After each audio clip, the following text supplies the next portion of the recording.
So, Craig, what's your thoughts on the game and having the guys in another prelim? Oh, no, I'm really proud of them. Actually,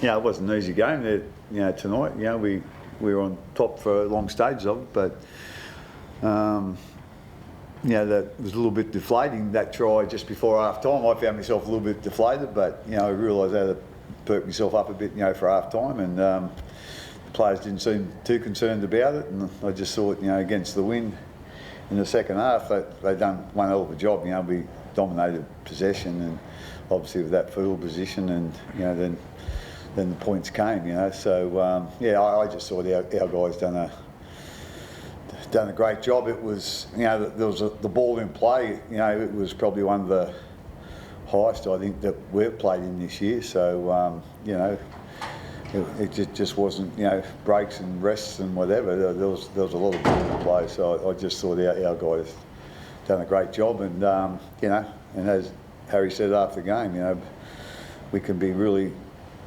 happy with what we did today. But at the end of the day, that just takes us into a little bit further in the competition, and we want to make sure that we put the work in the next couple of weeks to make sure we give ourselves a good chance in the next game. What does it say about the poise in the group that, as you say, you can take a try right on half time like that and just keep on going with what happens in the second half and not drop your bundle? Oh yeah, I think like I say, I wasn't quite sure how they'd be feeling about that. I know how I was feeling, but as I come down the lift, I sort of made sure I changed my manner, I suppose. But when I got to the rooms, they didn't seem overly fussed about it. So things happen in games, and we just need to move on and can't change it. So you just got to move on to our next job, what we need to do next, and that's all we spoke about in the in the halftime huddle. Craig, we saw what obviously Harry, the hat trick in the second half, obviously was integral to the win. But can you talk to us about what you saw in him to make him captain this year, and how you've seen him kind of grow into that role through the year? Well, I think obviously you've seen some leadership qualities in him, to make him captain, and I think he's in the position that he plays. He's always on the ball, around the ball, So I think that gives players, when they're on the ball all the time, it gives them a better indication on what's going on in the game and what's not going on. And like just his, I probably didn't say it at that time, but just his interest in, I suppose, doing things outside of footy, for the club, for the team. About like family things and social things, social outings or whatever. He's he just doesn't stick to the captaincy of the footy side. He sort of comes up with other ideas that that help make a footy club. It's not just the footy that makes a footy team or a footy club. It's some of the things we do outside. We all know how important family is to all the players, and we like to make them feel welcome and make sure that we put some things on during the year for them. And Harry's been probably forefront of that. People like to say he's like the next Cameron Smith, but probably because they wear the same jumper. But do you actually see? Do you find them similar in maybe captaincy or styles or anything about them, or are they actually quite different? Yeah, they're different. Yeah, Cameron was always, very well planned, control. Where Harry, he just gets on the back of things and off he goes type thing. So. Obviously they play the same position, and I think again Harry's got still a big part of his career to go. Cameron was probably a little bit more skillful around dummy half, but Harry's quicker. So but like I say, they're very similar in some ways, but they're different in other ways. And as I said, you don't want all your players or your people in your club the same personalities. That ain't gonna work. So it's been a smooth changeover. Like Cameron's last year, Harry went and played with the West Tigers just to get some experience in first grade, because he didn't get much with Cameron here, and he just used to. He never ever got injured, So Harry didn't play very much NRL, so I think that experience he had at the West Tigers was great for him. And then when Cameron retired, he come back, and he hasn't looked back. Craig, you had a dream start tonight, but you couldn't have got a better start with the kick-off and Munster scoring. Sometimes you can start games too well, right? Things can go your way. And was there any concern about that maybe it started too well? You know what I mean? Sometimes that can backfire on the team. Oh yeah, it can. But sometimes I suppose you can get a bit confident, and then you start doing things that that don't help you build your game. Just looking for, I suppose that happened. We could have started looking for shortcuts, to make the lead bigger, but we didn't. We just kept building into our game and knowing what's important, and went from there. I mentioned Munster's try. I think he ran the ball 17, 18 times tonight. Yeah. Was that in the game plan, or was that just Cam freewheeling, I guess? It wasn't on the game plan. We don't really give him amount of runs, but we like him when he runs the ball. But yeah, he must have had a couple of Red Bulls extra before the game. He just kept running the ball, and like I say, he was very effective, So I think that just goes to show that him as a leader just wanted to, really make a contribution tonight, to help the team. And like I say, he did a great job. Was that Cam's most complete performance in the season? Obviously, he's had a stop-start season. Yeah, he has. With injury, obviously, it hasn't been great for him. We know he can do those things, with the ball, but I was really impressed with how he defended tonight. I thought, sometimes that's not the strong part of his game, but I thought it was really strong tonight. And like I say, we all want to see him run the ball and handle the ball and pass the ball, and set things up, and stick to the plan that we've got. But I just thought his defence was really effective tonight too. Harry, Craig said that you guys weren't flustered at all at half time. Was that the sense that you felt like you were in control really from the kickoff?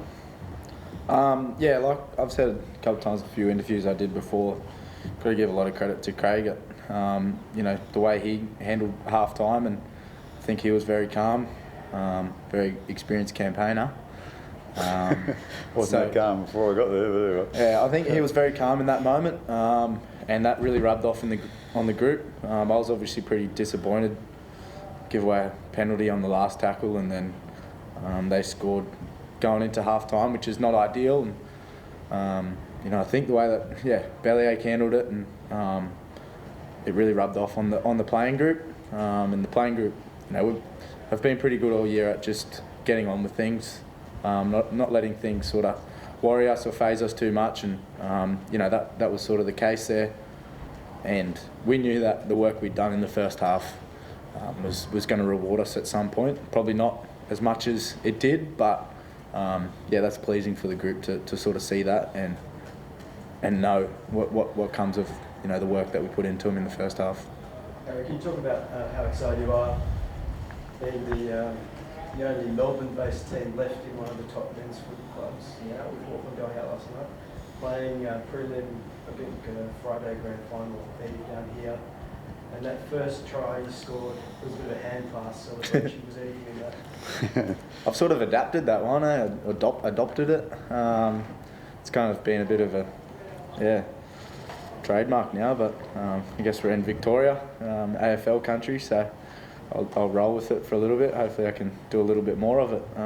But yeah, I think what we felt out there, the playing group, the crowd, Amy Park, it was packed. There was so much purple, and it really makes a difference. It really drives the team to go well, and we know who we're playing for.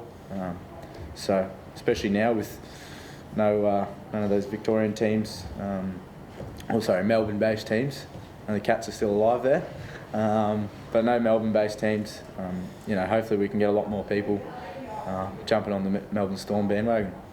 Harry, have you had a hat-trick at any level before, or was that the first one today? Probably under 8s, Yeppoon Seagulls, but To be honest, I didn't do much for those. I think, Ellie, he's competing, and you seen what he did. Whenever there was a ball in the air, he didn't shy away from the contest. He went after it, and they're big moments in the game. I just kept my feet moving. Josh King, he's been awesome for us all year, leading from the front.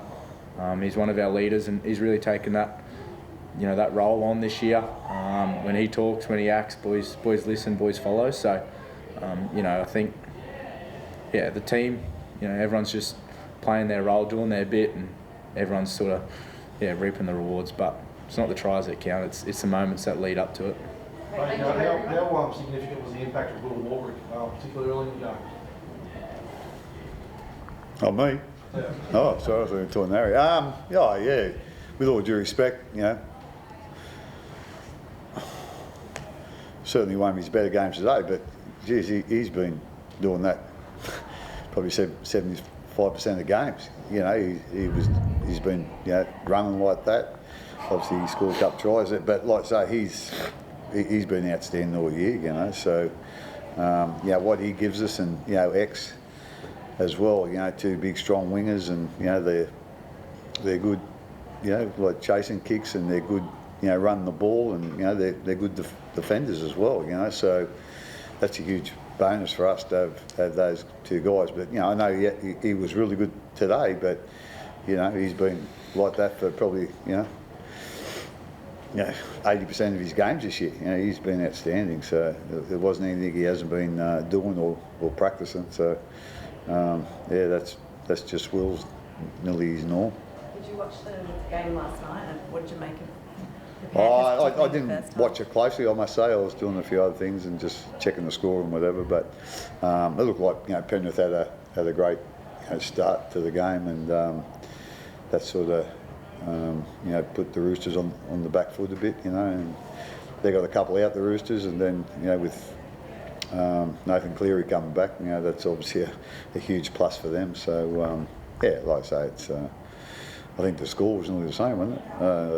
30-10. Yeah, but like I say, everyone knows they're the team to beat, and winning 3 premierships in a row, that's not easy to do. Harry, the drop goal. Harry, the drop goal at the end, was that something you guys just wanted to tick off and get a bit of practice at, or did you perhaps just rip that one out at the end? No, perhaps just ripped it out. I think he just wanted to get on the scoreboard. Cheers, guys. This year, NRL on 9 is your one-stop shop for all footy. That's right, Freddie. Not about the highlights. Action. 7 days a week. Billy and Gus podcast, get that on your drive on the way home. Immortal Behaviour. Grab a seat on the couch for that. And, of course, my favourite, Freddie in the Own.